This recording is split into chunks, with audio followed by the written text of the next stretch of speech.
Merhaba arkadaşlar. Bugün sarımsak ekiyorum. Şubat ve Mart ayları genelde sarımsak ve soğan ekme dönemleri. Antalya, Adana gibi sıcak iller, Erzurum, Kars gibi soğuk iller dışında hemen hemen ülkemizin bütün illerinde bu aylarda sarımsak, soğan ekilir. Ekilir ki şöyle baş bağlasın, dişler oluşsun. Sarımsağın böyle baş bağlaması için bu aylarda genelde ekilir.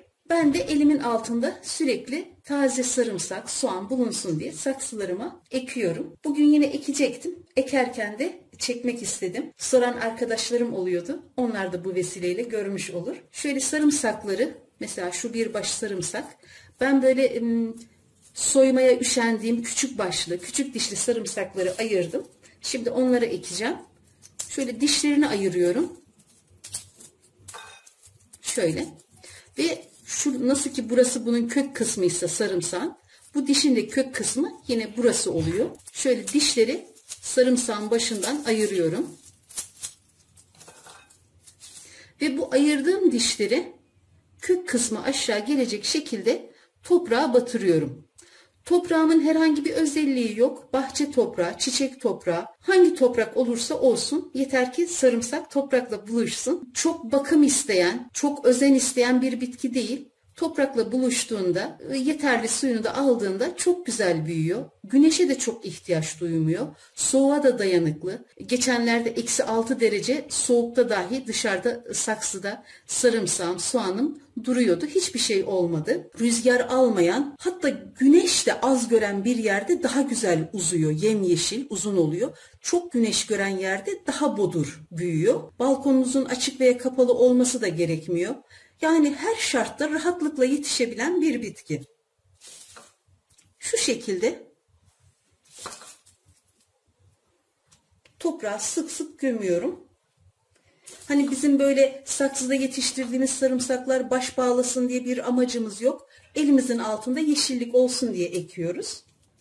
O yüzden sık ekebiliriz.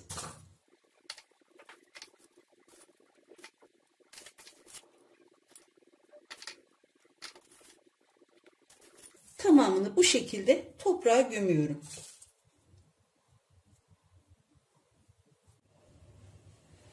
Sarımsakların tamamını ektim. Tamamen toprağa batırmadım. Bu şekilde. Şu anda can suyu vermiyorum. Şimdi tekrar dışarı bırakacağım. Büyümesini aşama aşama çekip inşallah o şekilde yayınlayacağım.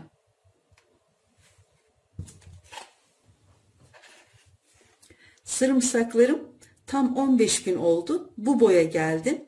Hava serin olduğu için çok su ihtiyacı olmadı. Bu süre içerisinde sadece bir kez su verdim. Bu şekilde büyüyorlar.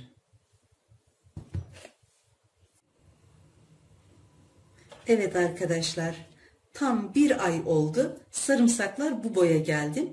21 Şubat'ta ekmiştim. Bugün 21 Mart. Bütün bu soğuklara rağmen yine de bu kadar büyüdü. Sıcak havalarda daha güzel büyür. Sarımsaklarım balkondaydı.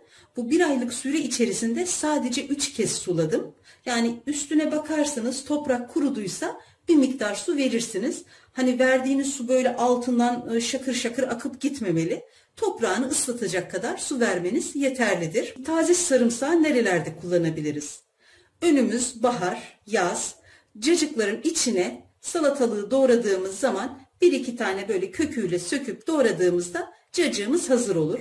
Özellikle zeytinyağlılara taze bakla yemeğine çok yakışmakta. Yani sarımsağı kullandığınız her yerde taze sarımsağı da kullanabilirsiniz. Balkonunuza gittiğinizde böyle ektiğiniz sebzelerin büyüdüğünü görmek size büyük bir moral verecektir. Denemenizi isterim.